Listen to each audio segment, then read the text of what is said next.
मांग रहा हूँ। कहाँ जवाब दिया सर आपने? आप पूछे नोएडा आप पे। बताइए नोएडा क्यों नहीं आए? नोएडा इसलिए नहीं, वो माना जाता है जो चला जाता है वो मुख्यमंत्री यहाँ बनता है। और हमारे बाबा मुख्यमंत्री जी हुआ है, इस बार दोबारा नहीं बनेंगे। पर कहाँ सरकार तो गिरी नहीं उनकी। देखिए, आप लोग तो डरते थे सरकार गिर जाती है। हम कुछ चीजें माने, ऐसे अंधविश्वास। हाँ ठीक है, तो धर्म भी कभी कभी अंधविश्वास होता है। हाँ, इसीलिए तो हम आपसे पूछ रहे हैं कि कृष्ण जी क्यों सपने में आने लगे चुनाव के लिए? इसलिए सपने में आ गए, मेरे कुल भगवान है। और कृष्ण भगवान के बारे में सब जानता हूँ। मैं आपसे सवाल पूछ क्या लूं, मथुरा आप ये बताइए, कृष्ण भगवान जब बचपन में थे तो किस पेड़ से बांधा गया था उन्हें? मुझसे मत पूछिए, आप ही जरा सवाल का जवाब दीजिए। अगर आप ऐसे हैं तो मैं आपसे जानना चाहता हूँ। आप मुझसे, मैं सवाल पूछूंगी ना आपसे, मुझे ये बताइए मैं भी कि एक क्या जानकारी मथुरा जानना पर चाहूंगा। आप घिर गए हैं? मैं इसलिए पूछ रही हूं, सुनिए, क्योंकि अगर आपको यादव वोट बैंक भी चाहिए, आपको मुस्लिम भी चाहिए, वो कृष्ण जन्मभूमि का मुद्दा छेड़कर आपको घेरने की कोशिश कर रहे हैं। अब आपके लिए मुश्किल हो गया है कि क्या बोले, क्या ऐसा है, और अगर नहीं है तो आपका क्या जवाब? नहीं, आधी अधूरी, देखिए आधी अधूरी बात नहीं होनी चाहिए। बात कहां से शुरू हुई?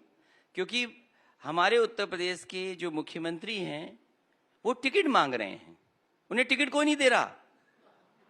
उन्होंने अपने एक सांसद से कहा कि एक चिट्ठी लिख दो, शायद आपकी ही चिट्ठी से हमें टिकट मिल जाए। क्या वो भारतीय जनता पार्टी के सदस्य हैं?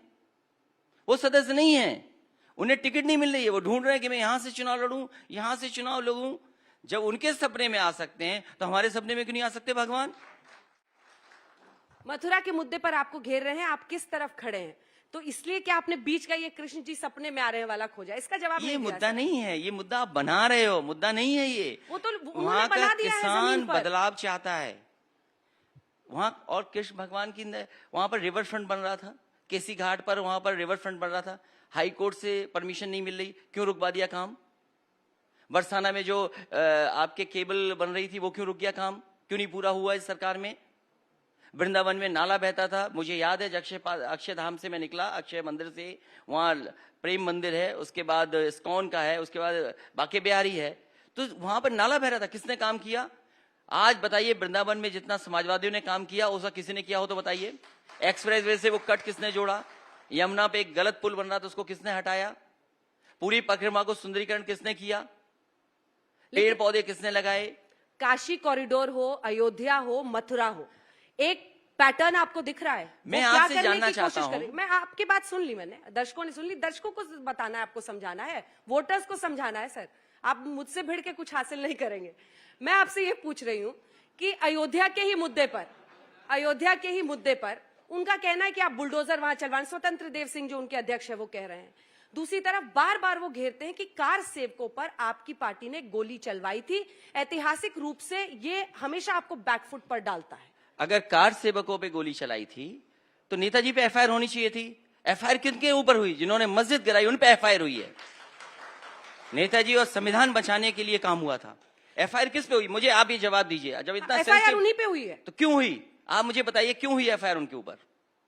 लेकिन वो तो पॉलिटिकली इसको भुना रहे हैं। मैं ये जानना चाहता हूँ, पॉलिटिकली भुना रहे हैं। आप देश की चिंता नहीं है आपको? पॉलिटिकल भुनाएंगे वो, पॉलिटिकली भुना रहे हैं। आप पॉलिटिकल भुनाएंगे, देश की चिंता नहीं है आपको? नहीं, जिस तरह की राष्ट्रवाद और धर्म की राजनीति हो रही है, तभी तो सर आप भी इतना भव्य राम मूर्ति बना रहे हैं ना। सब क्या करें? परशुराम जी की तो आपने मूर्ति लगवाई। कोई अगर मुझे बुलाएगा भगवान परशुराम के दर्शन के लिए तो मैं जाऊंगा। नकल तो वो कर रहे हैं। जैसे ही भगवान परशुराम का हम लोगों ने मंदिर में जाकर के भगवान का दर्शन किया, भारतीय जनता पार्टी को भी याद आ गया कि भगवान परशुराम भी कोई हैं, तो एक छोटे से भगवान परशुराम जी का मंदिर का उद्घाटन, वो दर्शन करने जा रहे हैं। तो क्या आप कार सेवकों पर गोली चलाए जाने को सही ठहरा रहे हैं? मैं कहता हूं सवाल बेरोजगारी का है। लखनऊ में मेट्रो बनी, लखनऊ में जो मेट्रो बनी उसमें 4000 लोगों को डायरेक्ट इनडायरेक्ट नौकरियां मिली हैं। कानपुर की जो मेट्रो शुरू हुई है 1500 लोगों को नौकरी मिली है। एससीएल जो बना है लखनऊ में 6000 लोगों को नौकरी मिली है। कैंसर इंस्टीट्यूट पूरा नहीं हो पाया, वहां पे 6000 लोगों को नौकरी मिलती। क्या सवाल ये नहीं है? आज उत्तर प्रदेश के लोगों को कैंसर के इलाज के लिए कहां जाना पड़ता है? मुंबई जा रहे हैं बेचारे, दिल्ली जा रहे हैं। पूर्वांचल के लोगों का कैंसर का इलाज फ्री हो जाता है लखनऊ में। इस सरकार ने पूरा क्यों नहीं किया? क्या जवाब है सरकार के पास? क्या मुख्यमंत्री जी आज तक बिजली के कारखाने का नाम बोल पाए हैं जो बिजली को सस्ता कर देंगे? यहां लोग जानते होंगे कि हरदोआगंज का कारखाना अभी चालू नहीं हुआ, उद्घाटन करके आ गए, कारखाने का नाम नहीं बोल पाए। जो कारखाने का नाम नहीं बोल पाते हैं, वो बिजली क्या सस्ती करेंगे उत्तर प्रदेश की? लेकिन इमोटिव इशू, एक बार फिर से मैं आ रही हूं, क्योंकि इमोटिव इशू पर वो खेलते हैं। पिछली बार प्रधानमंत्री की वो लाइन शमशान और कब्रिस्तान वाली, उसने बहुत हद तक बीजेपी को जीत में, प्रचंड जीत जो उनकी मिली, उसमें साथ दिया। ऐसे इमोटिव इश्यूज का क्या काट है? आप राम भक्तों पर गोली चलाए जाने पर क्या जवाब देंगे? वो बार बार इसी पर घेर रहे हैं, और अगर आप उसको सही ठहरा रहे तो अलग बात है, वरना क्या आप उस पर माफी मांगेंगे और आगे बढ़ने की कोशिश करेंगे? पूरी दुनिया के सामने कब्रिस्तान और शमशान की जब बात हुई तो कैसे देश के प्रधानमंत्री हो सकते हैं? आज देश को अच्छा इंफ्रास्ट्रक्चर चाहिए, आज बिजली चाहिए, आज अच्छे अस्पताल चाहिए, आज नौकरी और रोजगार चाहिए, और आप कहां के लेकर के जा रहे हैं आप देश को? आज उत्तर प्रदेश की नई पीढ़ी और पुरानी उत्तर प्रदेश की खुशहाली चाहती है, और खुशहाली पे वोट पड़ने वाला है इस बार।